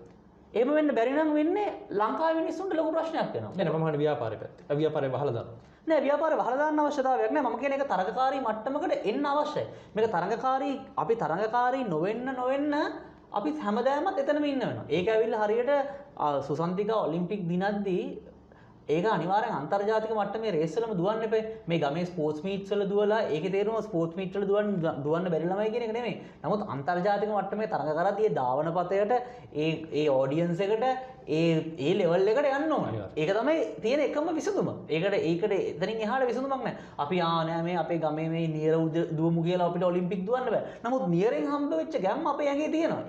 ඒක අපි හැමෝම පිළිගන්නවා. නමුත් අන්තර්ජාතික තරඟයකට යද්දී අපි ඒ මට්ටමට නියරෙන් ඇවිල්ලා හැදෙන්න ඕන. ඉතින් එහෙම අරම නැති වුණොත් වෙන දේ තමයි සංජය සාමාන්‍ය මිනිස්සෙක් දෙගුණයක් ගෙවන්න වෙනවා අපි ගන්න බාණ්ඩ. මම වෝල් ටයිල් උදාහරණයක් කිව්වොත් ඒ කියන්නේ සාමාන්‍ය ගෙදරක කෙනෙක් බාත්රූම් එකක් හදන්න වෙන රටක කෙනෙක් බාත්රූම් එකක් හදනකොට වගේ දෙගුණයක් වියදම් කරන්න. නමුත් එතකොට වෙන අනිත් දේ තමයි දෙගුණයක් වියදම් කරාම මම යන වියදම වෙන කොහෙන් හරි කපන්න වෙනවා. ඒකිනුත් බලපෑම ඉන්නේ දේශීය ව්‍යාපාරයකට. උදාහරණයක් විදිහට මගේ ගෙදර බාත්රූම් එක හදන්න වියදම් දෙගුණයක් යනවා නම් මම ගොඩක් වෙලාවට කපන්නේ ලී බඩු වලින්. නැත්තම් කර්ටන් වලින් උදාහරණයක්. නැත්තම් ලයිට් ෆිටින්ග්ස් වලින්. නැත්තම් වෙන කාමරයක් හදන එකක් අඩු කරනවා. ඉතින් කාමරයක් හදන එකක් අඩු කරොත් මේසන් බාස්කට් එක වෙන ගාන අඩු වෙනවා. කර්ටන් දාන එක අඩු වුණොත් කර්ටන් දාන බාසුන්නයට හම්බ වෙන්න තියෙන මුදලක් අඩු වෙනවා. එතකොට ලයිට් ෆිටින්ග්ස් අඩු වුණොත් ලයිට් ෆිටින්ග්ස් වලට ගාන අඩු වෙනවා. ඔය වගේ එහෙම නැත්නම් තමන්ගේ ප්‍රාග්ධනය හරියනවා. අඩු වෙනවා. එතකොට දැන් ඔයා හිතන්නේ ඔය එකකේවත් ඔය වගේ ලංකාවේ ඉන්න හැම ගේකම වුණාට පස්සේ ඕක මුළු අපි කියන ලීබඩු කර්මාන්තයෙන් බලවන්න. මොකද අපි උදාහරණයක් විදිහට ගත්තොත් අපි හිතමුකෝ හැමෝම බාත්රූම් එකට වැඩිපුර වියදමක් යන්නේ ඉතින් හැමෝම ලීබඩු වලින් කපුවා කියලා. ලීබඩු කර්මාන්තයෙන් මොකද වෙන්නේ? එහෙම වෙන්නේ නැහැ. නමුත් නොදැනුවත්ව මේ වගේ ඉතුරු ශේෂ්ත්‍ර ගණනාවකටම බලපානවා. මොකද එකක වියදම වැඩි වුණාට පස්සේ අපි කොහෙන් හරි ඒක කපනවා. ඉතින් ඔයාගේ ව්‍යවසායකයෝ බිහි වෙන්නේ නැති ප්‍රශ්නටත් එතනම හේතුවක් තියෙනවා. මොකද අපේ වියදම වැඩි නිසා අපිට ලොකු ප්‍රශ්නයක්. ඕක අපිට නෙමෙයි. මේ ලංකාවේ හෝටල් කර්මාන්තේ විශාල වශයෙන් බලපානවා. මොකද අපේ කන්ස්ට්‍රක්ෂන් කොස්ට් එක අනෙක් රටවල් වල කන්ස්ට්‍රක්ෂන් කොස්ට් වලට 140ක් වැඩි. එතකොට ඕක කවර් කරන්නේ කොහොමද? රූම් රේට් එකේ. එතකොට හෝටලේ හදලා අපේ රූම් රේට් එක ගනිද්දී ඒගොල්ලෝගේ ආයෝජනය රිකවර් වෙන්න ඕන අවුරුදු 5කින් 10කින් විතර. ඒතකොට ඒක කවර් වෙන නම් අපේ 140කින් කන්ස්ට්‍රක්ෂන් කොස්ට් එක වැඩි වුණාම ඒක අල්ලන්නේ රූම් රේට් එක. දැන් රූම් රේට් වැඩි. දැන් ටූරිසම් වල රූම් රේට් එක වැඩි. අපිත් එක තරඟ කරන තායිලන්තයට කොහෙද මාලදීපේනට වඩා රූම් රේට් එක වැඩි. එතකොට සංචාරක කර්මාන්තේ ඒගොල්ලෝ බලනවා අපේ ඩොලර් 150යි 120යි 200යි අනික් රටවල් වල ඊට වඩා අඩුයි. මම උදාහරණයක් විදිහට. එතකොට මේක හැම පැත්තටම වක්‍රාකාරයෙන් අපේ අර මේ කන්ස්ට්‍රක්ෂන් වැඩි වෙලා තියෙන එක සංචාරක කර්මාන්තයෙන් ගෙවන්න වෙනවා අපිට. ඉතින් ඒක මුළු ආර්ථිකයටම බලපෑවට පස්සේ තමයි මම හිතන්නේ මේ ප්‍රශ්නේ උදා වෙන්නේ. මම හිතන්නේ ඒක පුතා හොඳ පැහැදිලි අර්ථ දැක්වීමක්. මම තව පොඩ්ඩක් එහාට ගිහිල්ලා මම මෙහෙම ප්‍රශ්නයකට අහන්න දැන්. මම IT ශාස්ත්‍රයට එන්න. එතකොට IT ශාස්ත්‍රය අපි දන්නවා IT පදනම් කරගත්ත ව්‍යාපාර බිහි වෙලා තියෙනවා. මොකද මේ ටැක්සි සේවා වලට වගේ ඇප්ස් එහෙම ඇවිල්ලා තියෙනවා. මම උදාහරණයක් මෙහෙම දැන් ලංකාවේ හදනවා ටැක්සි ඇප් එක. ඒක යම් කිසි ලෙවල් එකකට මිනිස්සු අතර ජනප්‍රියලා පිළිගැනීම කරගෙන එනවා. එතකොට එනවා ලෝක මට්ටමේ ප්‍රධාන ටැක්සි ඇප් එකක් ලංකාවට. අපි හිතමු රෙගියුලේෂන් මොනවත් නැහැ. ඒගොල්ලෝ ඇවිල්ලා ඒගොල්ලන්ට ෆ්‍රීලි ඔපරේට් කරනවා. නිදහසේ ඒගොල්ලන්ගේ වැඩ කටයුතු කරන් යනවා. ඒගොල්ලන්ගේ බදු ඒ කියන්නේ ඒගොල්ලන්ගේ මාජින් එක ඒගොල්ලෝ අය කරනවා. ඒ වගේ යනවා. එතකොට ඒ ව්‍යාපාරේ ලංකාවට ආපු නිසා අර ලංකාවෙන් යමක් අපි හිතමු අර පළවෙනි ආයතනය මම කියපු එක. ඒක ලංකාවේ දියුණු කරලා වෙන රටවල් වලට එක්ස්පෑන්ඩ් වීමේ හැකියාවක් තිබ්බ ආයතනයක්. නමුත් හදිස්සියම ආපු අර ලොකු ආයතනය නිසා මේ ආයතනයට සෑහෙන තරගයක් දෙන්න වෙනවා ලංකාවේ ඇතුලේ පවා තම ආධිපත්‍ය හදාගන්න. එතකොට ඒ වගේ විවෘත තත්ත්වයක් තුළ දේශීය ව්‍යාපාර වලට අවුලක් ඇත්තෙම නැද්ද? අනිවාර්යයෙන්ම අභියෝගයක් ඇති වෙනවා සංජය. අභියෝගයක් නැති වෙන්නේ නැහැ. දැන් පිට රටින් කම්පැනියක් ආවට පස්සේ අර කම්පැනිට අනිවාර්යෙන් අභියෝගයක් ඇති වෙනවා. ඒක ඕනම ව්‍යාපාරයක ස්වභාවයක්. අපි හිතුව මම මෙතන සිල්ලර කඩයක් දැම්ම කියලා. හෙට වෙන කෙනෙක් එහා පැත්තේ සිල්ලර කඩයක් දැම්ම මගේ කඩට අභියෝගයක් ඇති වෙනවනේ. අනිවාර්යෙන් අභියෝගයක් ඇති වෙනවා. නමුත් දැන් අපේ ලංකාවේ තියෙන ආයතනය පිට රටවල් වලටත් එක්ස්පෝර්ට් කරන්න බලාපොරොත්තු වෙනවා නම් ඉතින් අර ආයතනේ ලංකාවට වගේම අපි එක්ස්පෝර්ට් කරන්න බලාපොරොත්තු වෙන ආයතන වලට අනිත් රටවල් වලට යනවානේ. ඒතොර ඒ අභියෝගයට අපිට අනිවාර්යෙන් මුහුණ දෙන්න වෙනවා. හැබැයි වැදගත් වෙන්නේ මෙතනදී අර තරඟ කරන්න සමාන මට්ටමක් ලබා දෙන එක. දැන් උදාහරණයක් විදිහට අපි හිතමුකෝ සමහරවල් ලංකාවේ ආයතන වලට තියෙන බදු රේට් එක එකක්. පිට රටින් එන ආයතන වලට තියෙන බදු රේට් එක එකක් නම් අන්න එතකොට ලංකාවේ ආයතන ප්‍රශ්නයක්. මොකද සමහරවල් පිට රටින් එන සමහර ව්‍යාපාර සඳහා අඩු බදු සහන ගොඩක් ලබා දෙනවා. ඒක සමහර ලංකාවේ ව්‍යාපාරිකයන්ට එහෙම නැති වෙන්න පුළුවන්. ඒ වගේ අවස්ථාවල අන්න අපි කියන ආයපාරක කර level playing field එක නැති වෙනවා. ව්‍යාපාර කියලා කියන්නේ සංජය කේ මං කිව්වේ ව්‍යවසායකයෝ බිහි වෙනවා කියලා කියන්නේ ඒක අනිවාර්යයෙන්ම අභියෝගාත්මකයි. එහෙම නැති වෙනවා කියලා කියන්නේ ව්‍යවසායක පරිසරයක් එතන නැහැ. ඉතින් සමහරලාට අපි අර ව්‍යාපාරික ශාස්ත්‍රයේ තියෙන සමහරලාට සමහර දේවල් වෙන හොඳට කියන සමහර දේවල් අපි ඇත්තටම සමහර දේවල් එක තරඟ කරන්න අපිට අමාරුයි. අපි දැන් ලෝකේ අපි ගත්තොත් එහෙම අපි ක්‍රීඩා ටික ගත්තත් අපිට හැම ක්‍රීඩාවකින්ම පදක්කමක් දිනන්න බෑනේ. ඒක අපි හැම එකෙම රම් පදක්කම් දිනන්න බෑ. ඒකට අපිට තරඟ කරන්න පුළුවන් දේවල් තියෙනවා. ඒක ඇවිල්ලා සමහරවිට අපේ ඥාන වලින් එන්නේ. මොකද අපේ දැන් අපි ගොඩක් වෙලාවට අපිට මේ අර බාස්කට් බෝල් එහෙම නැත්නම් ඒ වගේ ක්‍රීඩාවල තරඟ කරන්න බෑ. මොකද අනිත් රට බෑ කියන එක තේරුම. මොකද ඒගොල්ලෝ උස වැඩි. ඒ ඥාන වලින්ම ඒගොල්ලෝගේ බොඩි එකේ ස්ට්‍රක්චර් එක හැදිලා තියෙන ක්‍රමයක් තියෙනවා. ඒකට ඒ ඇඩ්වාන්ටේජ් එක ඒගොල්ලෝ ගන්න. නමුත් අපි ඒතකොට කරන්නේ අපේ ඇඟ හැදිලා තියෙන ස්ට්‍රක්චර් එකට ගැලපෙන ක්‍රීඩා වලින් අපි ඉස්සරහට දැන් සමහර වෙලාවට ඒ තරගයත් එක්ක අපිට පුළුවන් දේවල් මොනවද බැරි දේවල් මොනවද කියලා අවබෝධ කරගෙන අපිට පුළුවන් දෙයක් දක්වා යොමු වීමේ මේ ස්වභාවික ක්‍රියාවලිය තමයි මේ මෙතනදී වෙන්නේ. ඉතින් සමහර වෙලාවට සමහර ව්‍යාපාර ඇත්තටම ඉතින් සමහර දේවල් අතහැරලා පස්සේ කාලෙක සමහර හොඳ දේවල් තෝරගන්න පුළුවන් වෙලා තියෙනවා. ඒක මම හිතන්නේ ලෝකෙත් එහෙම ඕන තරම් උදාහරණ තියෙනවා. මුලින්ම පටන් ගත්ත එකකින් නමුත් පස්සේ ඉස්සරහට යද්දී ඇඩප් වෙලා. ඒක මම හිතන්නේ Apple සමාගමටත් පොදුයි. ඒක SpaceX එකටත් පොදුයි. හැමදාම එකම දේ එකම විදිහට හදා ඉන්නේ නැහැ. ඒක කාර් සමාගම් වලටත් පොදුයි. ඉතින් මුලින්ම ඔය හැදුවේ ඔක්කොම පෙට්‍රල් ඩීසල් කාර්. දැන් හැමෝම හයිබ්‍රිඩ් ඉලෙක්ට්‍රික් කාර් වලට මාරු වෙනවා. ඉතින් ඒක ඇවිල්ලා ඉතින් තරඟකාරීත්වයත් එක්ක හැමෝම ඒ ගමන් මගේ නිරන්තරයෙන්ම යනවා. ඉතින් ඒක මම හිතන්නේ අපේ ජීවත් වෙන හැම කෙනෙක්ටම පොදු දෙයක්. ලංකාවේ විදේශ විනිමය රැස් කරන ප්‍රධාන සෝස් එක එහෙනම් මූලය තමයි මම හිතන්නේ මේ මැද පෙරදිග අපේ සේවක සේවිකාවෝ එවන සල්ලි. නමුත් අපි දකිනවා ගිය අවුරුද්ද හෝ ඊට පිට අවුරුද්දේ මම හිතන්නේ මට මතක විදිහට $1 billion per GDP contribution කියන්නේ ජලදේශීය නිෂ්පාදිතයට ඩොලර් බිලියන 1කට වඩා දෙන්න සමත් වෙනවා IT පැත්ත. IT ශාස්ත්‍රය. IT ශාස්ත්‍රය අනාගතය ඔබ කොයි විදිහටද දකින්නේ? ඔව් මම ගැඹුරු හදාරීමක් කළා නෑ IT ශාස්ත්‍රය ගැන. නමුත් මම හිතන්නේ IT ශාස්ත්‍රය ඉතාමත්ම තරඟකාරී විදිහට ලංකාවේ ඉස්සරහට ආපු ශාස්ත්‍රයක්. ඉතින් ලංකාවට වෙන රටවල් එක තරඟ කරන්න පුළුවන් කියන එකට හොඳම උදාහරණයක් තමයි ලංකාවේ IT ශාස්ත්‍රය. මොකද ඒ පිට රටවල් එක්ක අපි දන්නවා ලෝකේ තියෙන බොහෝ ලන්ඩන් ස්ටොක් එක්ස්චේන්ජ් එකේ ඉඳලා බොහෝ තැන්වල මේ මුදුකාංග හැදුවේ ලංකාවේ පිරිස. ඉතින් ඒක තරඟකාරීත්වයේ මතම ඉස්සරහට ගියපු දෙයක්. මම හිතනවා ඉස්සරහටත් අපිට ඒ ඇඩ්වාන්ටේජ් එක තියාගන්න පුළුවන් වෙයි. වැදගත් වෙන්නේ ඉස්සරහටත් ඒ දැනුම හුවමාරු වීම සහ ඒකත් එක්ක ඉස්සරහට යන්න පුළුවන් පරිසරයක් නිර්මාණය කිරීම තමයි වැදගත් වෙන්නේ. ඉතින් මං හිතනවා ඉස්සරහටත් අපිට IT වලින් ඉස්සරහට යන්න පුළුවන් වෙයි. අපිට අපි කියන අර ඇඩ්වාන්ටේජ් එක නැත්තම් අපිට ඒක තියාගන්න පුළුවන් වෙනකන් අපිට එතනින් ඉස්සරහට මං හිතන්නේ තවත් ඉස්සරහට යන්න පුළුවන් වෙයි කියන එක තමයි මගේ අදහස. දැන් අපි පාසලට කාලේදී අපිට ඉගෙනුවා මේ තේරබල් පොල් තමයි ලංකාවේ ප්‍රධාන අපරාධ භෝග කියලා. මම හිතන්නේ අපිට පස්සේ අවුරුදු 10ක් යනකනුත් ඒ කතාවම තමයි ගියේ. මම හිතන්නේ තාමත් ඒක එහෙම කියනවද දන්නේ නැහැ. ඔබ හිතන විදිහට තේරබල් පොල් කියන අපනයන භෝග හරහා අපිට ලබා ගන්න පුළුවන් දේ අපි ලබාගෙන ඉවරද? නැත්නම් තවදුරටත් ඒකේ වැලියු ඇඩිෂන් එකක් කරන්න පුළුවන්ද? නෑ මම හිතන්නේ ඕනම ඒ තේපොල් රබර් අපනයන විදිහට තව ඉස්සරහට අපිට යන්න පුළුවන්. නමුත් වැදගත් වෙන්නේ මේ තේපොල් රබර් ඉස්සරහට අරන් යන්න පුළුවන් ක්‍රමවේදය අපි බලන්න ඕනේ. දැන් උදාහරණයක් විදිහට බොහෝ දෙනෙක් මේ දවස්වල කතා වෙනවා මේ පොල් වල මිලත් වැඩි නිසා මේ පොල් අඩු වෙලා තියෙන්නේ පොල් ඉඩම් කට්ටි කරලා විකුණන නිසා. ඒ නිසා දැන් පොල් ඉඩම් කට්ටි කරලා විකුණන එක තහනම් කරන එක තමයි පොල් වගාව ඉස්සරහට ගන්න ප්‍රධාන මාතෘකාවක් බවට පත් වෙන්නේ. බැලු බැලමට හිතන ඇත්ත තමයි මේ පොල් මෙහෙම වෙනවා. ඒක නිසා පොල් ඉඩම් කට්ටි කරගෙන නැවතුම් පොල් වගාව වැඩි වෙයි කියලා. නමුත් ඒක විසඳුමේ කොටසක් විතරයි. නමුත් ඒ විසඳුම දෙද්දි බලන්න ඕනේ ඉතුරු ප්‍රශ්න වලට කොහොමද වෙන්නේ කියලා. දැන් ලංකාවේ තියෙන මූලික ප්‍රශ්නයක් තමයි ඉඩම් ප්‍රශ්නය. ඉතින් ජනගහනය යම් ප්‍රමාණයකට වැඩි වෙනවා. මධ්‍යම පාන්තික ජනතාව වැඩි වෙනවා. ඉතින් මේ මධ්‍යම පාන්තික ජනතාව වැඩි වෙද්දි මේ මිනිස්සුන්ට ගෙවල් හදන්න විශාල අවශ්‍යතාවයක් නැති වෙනවා. ඉතින් ඒවට මේ ලංකාව පොඩි දූපතක්නේ වර්ග කිලෝමීටර් 65525යි තියෙන්නේ. ඉතින් ඒ ප්‍රමාණය තමයි මේ ඔක්කොම කරන්නේ. ඉතින් අනිවාර්යයෙන්ම එහෙම වෙද්දි පොල් ඉඩම්, තේ ඉඩම්, රබර් ඉඩම් කැපෙන්න තියෙන අවස්ථා වැඩි.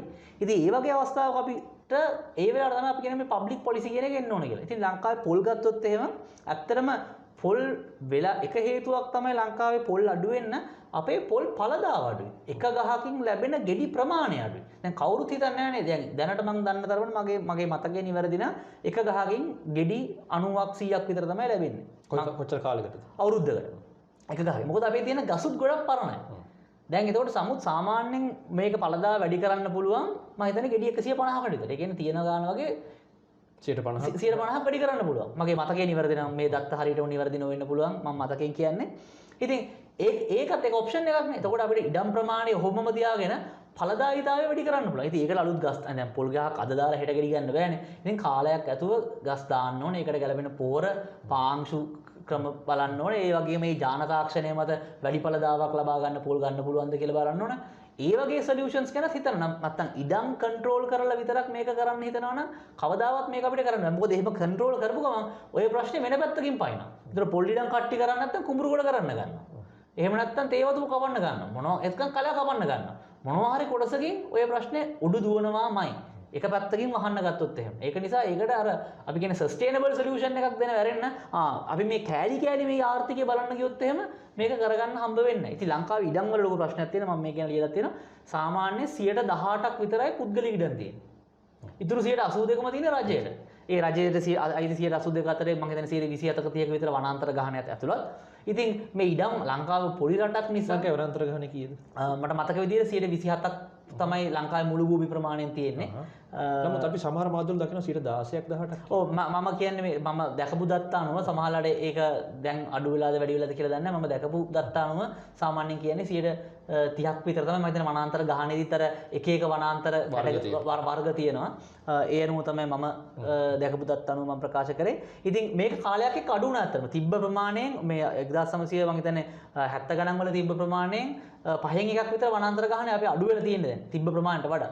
ඉතින් මේ ඉඩම් ප්‍රශ්නයත් එක්ක තමයි ඒ ඔක්කොම ටික බලපාන්නේ. මොකද ඒ වනාන්තර අයින ඉන්න ගොවීන් ඒ ඉඩම් අත්පත් කරගන්න හදනවා, හේන් වගාවට යොමු වෙනවා. ඉතින් ඒ හැම එකකදීම මේ ගොවිතැනේ ඵලදායීතාවය බලන්න. මොකද එක හෙක්ටයාරකින් අපිට ලැබෙන වීබුසල් ප්‍රමාණය අඩු නම් ගොවියෝ හිතන්නේ වීබුසල් ප්‍රමාණය වැඩි කරන්න වැඩි කුඹුරු ප්‍රමාණයක් වගා කරන්න ඕන කියලා. නමුත් ඉතින් වැඩි කුඹුරු ප්‍රමාණයක් වගා කරන්න කොහෙන් හරි ඉඩම් මේකට දෙන්න වෙනවනේ. ඉතින් කොහෙද කැලෑ කැපුවොත් වතුර නැති වෙලා ආපහු බලපානවා. ඉතින් ඒ නිසා කරන්න වෙන්නේ අපිට මේ ඵලදායීතාවය වැඩි කරගන්න ක්‍රම තමයි අපි බලන්න ඕනේ. ඉතින් ඒකට ඒ සඳහා අවශ්‍ය පහසුකම් ලැබෙන මම කිව්ව තරංගකාරී ක්‍රමවේදයක් ඇති කරොත් විතරයි මේක කරන්න පුළුවන්. එහෙම නැති වුණොත් එහෙම ওই ප්‍රශ්න නිතරම හැමදාම අපිට මාධ්‍ය වලින් හැමදාම ওই කතන්දරේ එන එක එනවාමයි. මොකද මේ ආර්ථිකය එකකට එකක් සම්බන්ධ නැහැ සංජය. එක පැත්තකින් මේක ඇවිල්ලා මේ කෑල්ල බලලා කරන්න පුළුවන් දෙයක් නෙවෙයි මේක. මේ කෑල්ල හැදුවා දැන් ඒක ඉවරයි. මේ කෑල්ල හැදුවා දැන් ඒක. එහෙම නැහැනේ. මේ සල්ලි වලින් හැම එකක්ම සම්බන්ධ වෙලා තියෙන්නේ. ඒතකොට එක පැත්තකින් ඇල්ලුවොත් එහෙම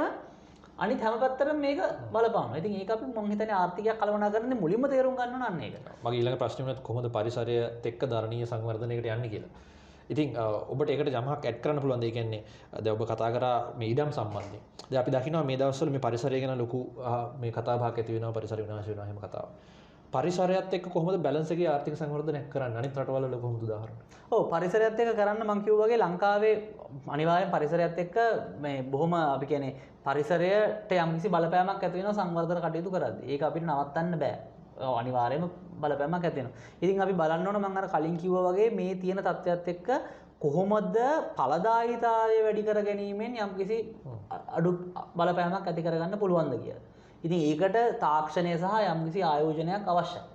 ඉතින් ඒම කරොත් තමයි අපිට මේකෙන් ඉස්සරහට යන්න පුළුවන්. ඉතින් අනිත් රටවලුත් ගොඩක් වෙලාවට අනිත් රටවල පරිසර විනාශයන් සිදු වෙනවා. ඇමazon වනාන්තරයේ ඉඳලා කැපෙන දැන් බොහෝ මුළු ලෝකෙම ගත්තොත් එහෙම ගෝලීය උෂ්ණත්වය වැඩි වෙලා මේ මහා සංවාදයක් තිබෙනවා මේ පිළිබඳව. ඉතින් අපිට කරන්න පුළුවන් දේවල් තමයි ඇත්තටම තිරසාර සංවර්ධනයකට යන්න ඵලදායීතාවය වැඩි කිරීමෙන් යම් ප්‍රමාණයකට යන්න පුළුවන්. ඒ වගේම නීති රීති පැනවීමෙන් යම් ප්‍රමාණයක් කරන්න පුළුවන්. නමුත් ඒක මම දකින විදිහට ඒව තියෙන්න ඕනේ අර මම කිව්වා වගේ level playing field එකක් හැදෙන නීති තමයි තියෙන්න ඕනේ. එහෙම නැති වුණොත් එහෙම ආයෙ පාරක් ඒකෙන් නැති ප්‍රශ්නයක් ඇති වෙන්න පුළුවන්. ඉතින් ලංකාවට විශාල අභියෝගයක් තියෙනවා. අපේ තියෙන ඉඩම් ප්‍රමාණය සීමිත නිසා මේක නිසි පරිදි පාලනය කරගත්තේ නැත්නම් අපිට විශාල බලපෑමකට ලක් වෙන්න නියමිතයි. ඉතින් ඒ නිසා මම හිතන්නේ අපි මේක සමබර කරගැනීම අත්‍යවශ්‍යයි කියන එක. එතනම මෙහෙම යෝජනාවක් විදිහට ඉදිරිපත් කරොත් දැන් ජනගහනය වැඩි වෙනවා. ඔබ කිව්ව විදිහට මධ්‍යම පාන්තික වැඩි වෙනවා, ගෙවල් වෙනම හදනවා. තට්ටු නිවාස පිළිබඳ සංකල්ප තියෙනවා. ඉතින් මම දැකලා තියෙනවා චීනයේ පොකුරු තට්ටු නිවාස තියෙනවා මේ අධික ජනගහනයට පිළියමක් විදිහට. ලංකාවේ වගේ ක්‍රමවේදයක් කරන්න හැකියාවක් තියෙනවා. ඔව් පුළුවන්. ඇත්තට මේක තමයි මම කිව්වේ මම ඒක කිව්වේ දැන් මේ ආර්ථිකය සම්බන්ධලාගෙන තට්ටු නිවාස හදද්දී මම ආයෙ පාරක් කියවර cost of construction කියන ප්‍රශ්නේ එනවා. මම එකපාරක් ඇත්තටම ඔය apartment හදන මහත්මයෙක් එක්ක කතා කරා මෙයා කිව්වේ ඒගොල්ලෝගේ දැන් විකුණන apartment එකක මිලෙන් 20ත් 30ත් අතර ප්‍රමාණයකට මිල අඩු කරන්න පුළුවන් කියලා මේ කන්ස්ට්‍රක්ෂන් තව ලාභ වුණොත් එහෙම. ඉතින් එතකොට කන්ස්ට්‍රක්ෂන් ලාභ වෙනවා කියලා කියන්නේ අන්න ඒතර ඉඩමක් හැමෝම ඉඩමක් අරන් ගෙයක් හදනවා කියන සංකල්පය වෙනුවට කොළඹ කිට්ටුවෙන් ওই මධ්‍යම පාන්තික ජනතාවට apartment එකක් ගන්න හැකියාව ලැබෙනවා කියන එක තමයි ඒකේ තේරුම. එතකොට උන්ට ඒකෙන් තව විශාල පරිසරයට සේවයක් වෙනවනේ. මොකද නැත්තම් අපි කියන්නේ මාළඹේ ඔය මොරටුව, පානදුර, වත්තල ඔය පැත්තේ ඉඳන් කොළඹට ඇතුළු වෙන ඔය ඔක්කොම වාහන ටික යම් සෑහෙන ප්‍රමාණයක් කරනවා. මොකද තමන්ගේ ඔෆිස් එකට තියෙන කිට්ටු තැනකින්ම ගයක් හම්බුණා නම්. අතන කොළඹ මම දන්න තරමට තියෙන නෙගටිව් පොපියුලේෂන් එක එන්න කොළඹින් ඉවත් වෙලා ඒ කොළඹ උත්සව කාලෙට. ඔව් ඒ අවට තියෙන ප්‍රදේශ වලින් ඉඩම් අත්පත් කරගන්න එක තමයි කරන්නේ. ඉතින් ඇත්තටම මේ වගේ ක්‍රමවේද අවශ්‍යයි. ඒකට අර මම කියපු ඔක්කොම ටික සම්බන්ධ වෙනවා. තට්ටු නිවාසයක් ගන්න ඒ කන්ස්ට්‍රක්ෂන් එක අඩු වෙන්න ඕනේ. ඒක ගන්න පුළුවන් ණය පහසුකම් තියෙන මූල්‍ය වෙළඳපොළක් තියෙන්න ඕනේ. ඒකට ගැලපෙන ප්‍රවාහන පහසුකම් තියෙන්න ඕනේ.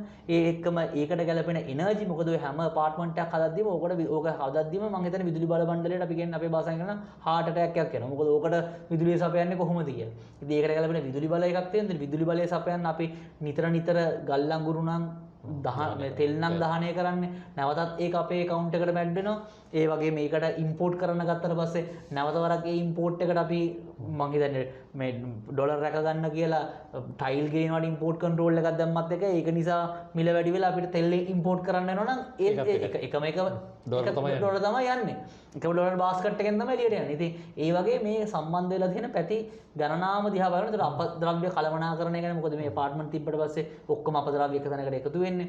ඒ ඔක්කොම ටික එළියට ප්‍රතිචක්‍රීකරණ ක්‍රමවේදයක් ගැන හිතනවා. ඉතින් ඒ ඔක්කොම ගැන හිතන්න ඕනේ මේ ආර්ථිකයේ හැම කෑල්ලක්ම එකකට සම්බන්ධයි. ඒක බොහොම කියනකොට මට හිතෙනවා මේ ලංකාව මෙච්චර කල් තිබ්බේ මෙහෙම කොහොමද කියලා. ඔව් මම ගොඩක් කට්ටියට තියෙන ප්‍රශ්නයක් තමයි ඇත්තට මේ වගේ ප්‍රශ්න තියෙද්දි කොහොමද තිබ්බේ කියලා.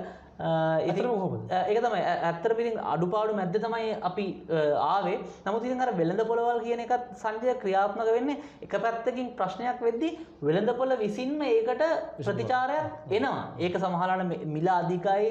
ඒ වගේ ප්‍රශ්න ගොඩක් එක්ක එන්නේ. මම අර ඔබට කියපු මේ අර කළු කඩේ සල්ලි ගන්න පුළුවන් ක්‍රමය ඒක ක්‍රමවේද. ඉතින් ඔය වගේ හැම එකකම මේ මොනවා හරි ක්‍රමවේදයක් ඒකට ඕල්ටර්නේටිව් එකක් පැත්තෙන් තියෙනවා. නමුත් ඒක බොහෝ වෙලාවට ඒකෙන් වෙන බලපෑම සමහරට ඒක හින්දා නැති අපි දීර්ඝ කාලීන අපේ රුපියලේ අගයත් පහළ ගිහිලා තියෙන්නේ අතීතයත් එක්ක බැලුවොත්. ඒකත් යම් කිසි එක්තරා ආකාරයකට එහෙම කියන්නත් පුළුවන්. ඒ කියන්නේ අපි හරියට මේක මැනේජ් කරලා නැහැ. නමුත් කොක් හරි විදිහකට ගොඩ ගිහිල්ලා. නමුත් ඒකේ වියදම තමයි අපිට පේන්නේ අර ඩොලර් එක සම්බන්ධ රුපියල අප්‍රමාණ වෙන්නේ. අනිවාර්යෙන්. අපේ වියදම් වැඩි වෙන්නේ එක හේතුවක් තමයි මම හිතන්නේ මේ මම කියන්නේ රජයේ මැදිහත් වෙලා මේක මේ කළමනාකරණය කරලා මේක ෆුල් සෙට් කරන්න ඕන කියලා. නමුත් ඒක ඇවිල්ලා අර වෙළඳපොළ තුලින් නම් කිසි විසඳුමක් ලබා ගන්න අපි කියන්නේ සිස්ටම් දානවා කියලා. ඇත්තටම මේ සිස්ටම් එකක් දානවා කියන එකේ තේරුම හැමතිස්සෙම ඇවිල්ලා මැද්දට ඇවිල්ලා බලනවා කියන එක නෙමෙයි. දැන් ඔෆිස් එක ගත්තොත් එහෙම ෆින්ගර් ප්‍රින්ට් එක තියලා යන්න තියෙන සිස්ටම් එකක් තියෙනවා. දැන් ඒකේ තේරුම ඇවිල්ලා ආයතනේ බොස් ඇවිල්ලා මුළු 2000ක් කියනවා නම් 2000 වැඩ කරනවා ෆින්ගර් ප්‍රින්ට් එක තියනවාද බලන් ඉන්න එක නෙමෙයිනේ. සිස්ටම් එකක් දාලා තියෙනවා. එතකොට කොහොමද ඇඟිල්ල තියලා යන එකට සොරකම් කරන මිනිස්සු ඉන්නවා. නමුත් මේ සිස්ටම් එක දාන එක තමයි මම හිතන්නේ වෙළඳපොළෙන් වෙන්නේ. වෙළඳපොළෙන් වෙන්නේ මේ සිස්ටම් එකට ඔටෝමැටිකලි ඇඩ්ජස්ට් වෙන එක. නමුත් ඒක මැද්දට පැනලා ඇඟිලි ගහන්න ගියොත් එහෙම තමයි යෝග ප්‍රශ්න ගොඩක් බවට පත් වෙන්නේ කියන එකයි මගේ අදහස. මොකද මගේ අදහසක් තියෙන දැන් ලංකාවේ හෝ දියුණුවේ පවතින මේ වගේ රටවල් වල තියෙන ප්‍රශ්නයක් තමයි මේ අපි මොකක් කර නීතියක් හඳුන්වා දුන්නොත් හරි සිස්ටම් එකක් දැම්මොත් හරි ඒක වයලට් කරන නීතියක් තමයි හොයන්නේ. දැන් සමහරට අපි බලමු නීති අධිපත්‍ය ගරු කරන රටවල් වල ඒක අනිත් පැත්ත. ඒ කියන්නේ ඒගොල්ලෝ සිස්ටම් එකක් දැම්මහම ඒකේ හිල් වලින් රින්ග ගන්න උත්සාහ කරන්නේ නැහැ. පුළුවන් තරම් ඒකට ඉන්න උත්සාහ කරනවා. උඹ පිළිගන්නවද ඒක? මම යම් තාක්ෂණයකට පිළිගන්නවා සමහර වෙලාවට සංචය දැන් නීති දැම්මට පස්සෙත් සමහර වෙලාවට ඒ නීතිය ඒ කියන්නේ අනවශ්‍ය විදියට තද කරන්න ගියාමත් මේකේ හිල් වලින් ඔටෝමැටිකලි ෆයින් වෙනවා. පනින්න ඒක නීතිය ප්‍රායෝගික නැහැ. නීතිය ප්‍රායෝගික නැහැ. ඉතින් ඒ වගේ බලලා තමයි අනිත් එක දැන් අපේ නීති ගොඩක් වෙලාවට දාන්නේ මෙහෙම අපි කියන්නේ මන්තිර නීතියට තෙමු එක. ඔව් මන්තිර නීතියට තෙමු. නමුත් අපේ ගොඩක් නීති දාන්නේ මෙහෙම කරන්න එපා කියලා. ඒ කියන්නේ අපේ ගොඩක් වෙලාවට තියෙන්නේ මේ ඒ කියන්නේ අපිට අපේ සාමාන්‍ය මනුස්සයට කරන්න පුළුවන් දේවල් වල සීමාව තමයි පනවලා තියෙන්නේ. නමුත් අපි සමහර වෙලාවට දිනුන රටවලගේ හේතුවක් තමයි ඒගොල්ලෝ ඇවිල්ලා රජයට කරන්න බැරි දේවල් තමයි නීතියෙන් දාලා තියෙන්නේ. එතකොට රජයට කරන්න බැරි දේවල් පැහැදිලිව තිබ්බට පස්සේ ඊටු සියලු පරිසරයේ මිනිසට කරන්න පුළුවන්. නමුත් අපි කරන්නේ මිනිසට කරන්න පුළුවන් එකේ සීමාව සටහන් කරලා රජයට කරන්න පුළුවන් දේවල් වල සීමාව විශාල කරනවා. එතකොට තමයි මම හිතන්නේ ඔය නීතියෙන් පැනලා යන ප්‍රශ්නය ඇති වෙලා තියෙන කියන එකයි මගේ අදහස. ඊළඟට මම යොමු වෙන්නේ මේ ආර්ථික ශ්‍රේණිගත කිරීම වලට. දැන් අපි දන්නවා විවිධ ලෝකයේ ආර්ථික ශ්‍රේණිගත කිරීම තියෙනවා. දැන් ගිය සතියේ Moody's කියන ශ්‍රේණිගත කිරීම වලදී ලංකාව පහළට දාලා තියෙනවා. මම හිතන්නේ ඉරාකේ වගේ රටවල් එක්ක තමයි දැන් ලංකාව ඉන්නේ. ඉතින් ඒ වගේ දේවල් කොහොමද ආර්ථිකයට බලපාන්නේ? ඔව් ඇත්තටම Moody's ආයතනයේ මේ ක්‍රෙඩිට් රේටින් ඩවුන්ග්‍රේඩ් එක B2 ඉඳලා CAA1 වලට ඩවුන්ග්‍රේඩ් එක ලංකාවට නිසක වශයෙන්ම බලපානවා. මේ වගේ ක්‍රෙඩිට් රේටින් කරන ආයතන ප්‍රධාන වශයෙන් ලෝකේ 3ක් තියෙනවා. එකක් තමයි Moody's එක, ඊට පස්සේ තියෙනවා Fitch ආයතන, ඊට පස්සේ S&P Standard and Poor කියලා ආයතන 3ක් තියෙනවා. ඉතින් මේකෙන් මේක තමයි Moody's එක තමයි මේ මුල්ම ඩවුන්ග්‍රේඩ් එක කරේ. අනිත් දෙකත් එයිද? අනිත් දෙකත් ඉදිරියට ඒගොල්ලෝ තමයි තීරණය කරන්නේ මූල්‍ය තත්ත්වය හදාරලා බලලා ඉස්සරහට කොහොමද කියලා. ඉතින් එහෙම දිනයක් නෑ මේ හැම කොහොමද කරන්න කියලා. ඉතින් Moody's එක ලංකාවේ ආර්ථිකය විතරක් නෙමෙයි ලංකාවේ ඊට පස්සේ ඒගොල්ලෝ බැංකු වල ඇසට්ස් උත් මේ වගේම ග්‍රේඩින් කරනවා. ඉතින් ඒ සමහර ලංකාවේ ප්‍රධාන බැංකු තුනක මම නම් කියන්නේ ඒක ඕන කෙනෙකුට බලා ගන්න පුළුවන්. ඒගොල්ලෝගේ ඇසට්ස් වල රේටින් එක අඩු කරා. ඉතින් ඒකට මූලික වශයෙන් හේතු කිහිපයක් ඒගොල්ලෝ දක්වලා තිබ්බා. විශේෂයෙන්ම මේ ණය ගෙවීම සම්බන්ධයෙන් අවදානමක් තියෙනවා කියන එක තමයි මේකේ තේරුම. ඉතින් මේක ලංකාවට ඉතිහාසය හම්බෙච්ච එකක් අඩුම රේටින් එකක් C කලාපය කියලා කියන්නේ. ඉතින් C කැටගරි එකේ සාමාන්‍යයෙන් කියන්නේ highly speculative. ඒ කියන්නේ මේ ආයෝජකයෝ ආයෝජනය කරන්න කලින් ඒ කියන්නේ ඉතාමත්ම අවදානම් මට්ටමක් තමයි කියන එක තමයි මේකේ අදහස. ඉතින් ඒකට හේතුව වෙලා තියෙන්නේ ලංකාවට ඉදිරි වසර කිහිපය ඇතුළතදී ඔක්තෝබර් 4 වෙනිදා ඩොලර් බිලියනයක් ගෙවන්න තියෙනවා. ඒක මම හිතන්නේ දැනටමත් ශ්‍රී ලංකාවේ භාණ්ඩාගාරයේ සඳහා මුදල් දැනටමත් යවල ඉවරයි. එතකොට මෙතෙක් ඉඳන් සාමාන්‍යයෙන් එහෙම අවුරුද්දකම ඩොලර් බිලියන 4ක විතර මුදල 2025 වගේ වෙනකන් ගෙවන්න වෙනවා. ඉතින් සාමාන්‍ය ලංකාවේ මිනිස්සුන්ට ඩොලරුයි රුපියල් බිලියනයි මිලියනයි ඔක්කොම පැටලලා තියෙන්නේ. මම දල වශයෙන් කිව්වොත් එහෙම ඩොලර් බිලියනයක් කියලා කියන්නේ හම්බන්තොට වරාය චීනයත් සමග කරපු ගනුදෙනුවේදී ලබාගත්තු මුදල කියන්නේ ඩොලර් බිලියනයක් වගේ ආසන්න මුදලක්. ඒ වගේ 4 ගුණයක් හැම ඒ වගේ 4 ගුණයක් හැම අවුරුද්දෙම ගෙවන්න ඕනේ. ඉතින් අපිට දැනට ඩොලර් බිලියන 15ක් විතර මම හිතන්නේ ගෙවන්න තියෙනවා. ඒ කියන්නේ ඒ වගේ හම්බන්තොට වරායගේ 15 ගුණයක් අපි ගෙවන්න ඕනේ. ඉතින් එතනදී තියෙන ප්‍රශ්නේ තමයි ඉතින් එහෙම ගෙවන්න අපිට මේක ගෙවන්නත් ඕනේ ඩොලර් වලින්. මම මේ කියන්නේ ඩොලර් ණය ටික විතරයි. තව දේශීය ණය ඒ වගේම ප්‍රමාණයක් තියෙනවා. ඉතින් මෙතන තියෙන ප්‍රශ්නේ තමයි ගොඩක් දෙනෙක් මෙතනදී බලන්නේ මේ debt to GDP ratio. කියන්නේ කොච්චර ණය ප්‍රමාණයක් තියෙනවද අපේ දලදේශීය නිෂ්පාදිතයට සාපේක්ෂව කියලා. ඉතින් දැනට තියෙන 86ක් විතර. ඉතින් Moody's ආයතනය අනුමාන කරලා තියෙන විදිහට ලබන අවුරුද්ද විතර වෙද්දී මේක 100කට කිට්ටු වෙන්න ප්‍රමාණයක් එන්න පුළුවන් කියලා. නමුත් මගේ දත්ත අනුව දැන් මේ ණය අරන් තියෙන මේ ඇවිල්ලා රජයේ අරන් තියෙන ණය විතරයි. ඊට අමතරව පෞද්ගලික අංශයත් මේ වගේම ණය අරන් තියෙනවා. ඒක ගත්තට පස්සේ මම හිතන්නේ දැනටමත් අපි අරන් තියෙන ණය ප්‍රමාණය 100% පන්නලා තියෙන්නේ මගේ අදහස අනුව. නමුත් මේ Moody's ආයතනය සලකලා තියෙන්නේ රජයක් විදිහට අරන් තියෙන ණය ප්‍රමාණය විතරයි. ඉතින් මෙතන දැන් ප්‍රශ්නේ තියෙන්නේ කොහොමද දැන් ණය ගෙවන්න වෙන ක්‍රමයක් නැහැ. ක්‍රමයක් නැහැ කියන්නේ තියෙන ක්‍රමය තමයි එක්කෝ අපි වැඩිපුර අපනයනය කරලා අපනයන වලින් යම් කිසි වැඩිපුර ඩොලර් ප්‍රමාණයක් හොයා ගන්න ඕනේ. එහෙම නැත්නම් ආනයන අඩු කරනවා. ඒක තමයි ආණ්ඩුව යම් ප්‍රමාණයකට දැන් කරලා තියෙන්නේ.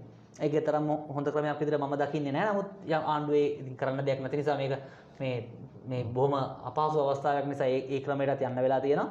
ඉතින් අපනයන වලින් යම් කිසි මුදලක් ඉතුරු කරගෙන තමයි එක්ක මේක ගෙවන්න පුළුවන්.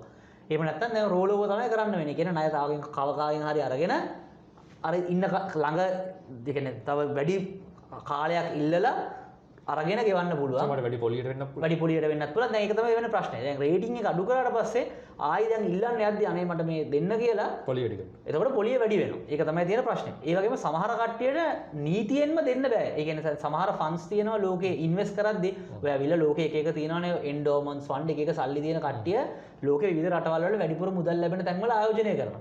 ඉතින් එහෙම ආයෝජනය කරද්දී ඒ ආයෝජනය කරන කට්ටියටත් නීති රීති තියෙනවා. ඒගොල්ලෝ කියනවා Moody's එකේ මේ රේටින් එකට වැඩි ආයතන නැත්තම් බොන්ඩ්ස් වල විතරයි ඕගොල්ලෝ ඉන්වෙස්ට් කරන්න. දැන් C වගේ ඒවා ඉතින් එතකොට නිකම්ම තියෙන සමහර ආයෝජන දැනටමත් තියෙන ආයෝජන රේටින් ඩවුන්ග්‍රේඩ් කරලා පස්සේ ඒගොල්ලෝ ගැලවිලා යන්න ඕනේ. මේ රේටින් අඩු කරාම දැන් තියෙන සල්ලි ටික අරන් ඒ කියන්නේ රේටින් අඩුයි තවදුරටත් ඒගොල්ලෝ මේ මාකට් එකේ ඉන්න බෑ. ඒකෙන් ගැලවිලා යන්න ඕනේ. ඉතින් එතකොට වෙන්නේ අර වගේ මුදල නැත්තම් පොලි අනුපාතිකය වැඩි වෙනවා. දැන් ගොඩක් කට්ටිය debt to GDP ratio එක බලලා ඇත්තටම අපිට තියෙන ප්‍රශ්නේ ඒක නෙමෙයි.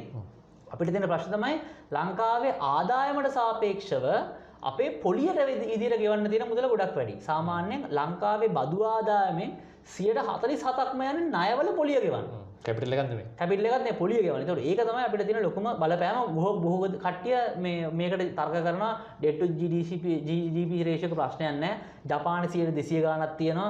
අරහේ 100ට මෙච්චරක් තියෙනවා. එහෙම කියලා කියනවා. ඒ රිසර්ව් කරන්සි ඒවට තියෙනවා. ඔව් ඒක අනිත් ජපානය වගේ රටවල් වල debt to GDP ratio එක 200 ගාණක් ගියාට ප්‍රශ්නයක් නැහැ. මොකද ඒගොල්ලොන්ගේ ආදායම ප්‍රමාණවත් මේ ණයට තියෙන පොලිය ගෙවන්න. මොකද ඇත්තටම මේගොල්ලොන්ගේ තියෙන දීර්ඝකාලීන ලෝන් එක ආදායමෙන් ඉතාමත්ම සුළු ප්‍රමාණයක් තමයි කියන්නේ 10%ක්වත් නැතුව 10%ක්වත් නැහැ. ඉතාමත් අඩු ප්‍රමාණයක් තමයි පොලිය විදියට ගෙවන්නේ අවුරුද්දේ. නමුත් ලංකාවේ ප්‍රශ්නේ තියෙන අපේ ආදායමෙන් 47%ක්ම භාගයක්ම යනවා. ඒක ඇවිල්ලා ලොකු ප්‍රමාණයක්. ඒක නිසා debt to GDP ratio එකෙන්ම නෙවෙයි මේක බලන්න ඕනේ. මේක ඉතුරු ඒවායිනුත් බලන්න ඕනේ අපේ ආදායම ප්‍රමාණවත්ද මේ ප්‍රමාණය ගෙවන්න කියලා. මම හිතන්නේ ඒවත් එක්ක බලුවට පස්සේ තමයි මේ වගේ තවත් ඒ වගේම රේටින් එක බලන්න ඕනේ. මොකද අපිට මේක රෝල් ඕවර් කරගන්න පුළුවන්.